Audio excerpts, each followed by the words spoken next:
ದಸರಾ ಹಬ್ಬ ಬಾರದ ನೀರು ಗ್ರಾಮ ಪಂಚಾಯತ್ ಕಾರ್ಯಾಲಯಕ್ಕೆ ಬೀಗ ಹಾಕಿ ಗ್ರಾಮಸ್ಥರ ಆಕ್ರೋಶ.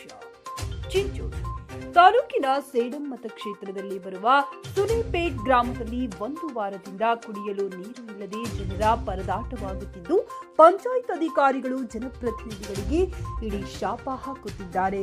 ನಾಡಿನ ದೊಡ್ಡ ಹಬ್ಬ ದಸರಾ ಹಬ್ಬವಿದ್ದು, ದಿನ ಬಳಕೆ ಸ್ವಚ್ಛಗೊಳಿಸಲು ಕುಡಿಯಲು ಹನಿ ನೀರಿಲ್ಲ, ಬಳಕೆ ಮಾಡಲು ನೀರಿಲ್ಲ ಎಂದು ಗ್ರಾಮ ಪಂಚಾಯಿತಿ ವಿರುದ್ಧ ಬೀಗ ಹಾಕಿ ಆಕ್ರೋಶ ವ್ಯಕ್ತಪಡಿಸಿದರು.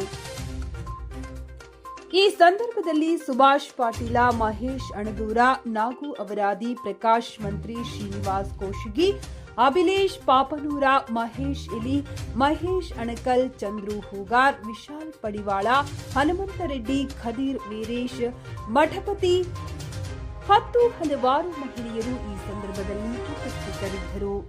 ವರದಿ ಅಶೋಕ್ ರಾಥೋಡ್, ಕಲಬುರಗಿ.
क्या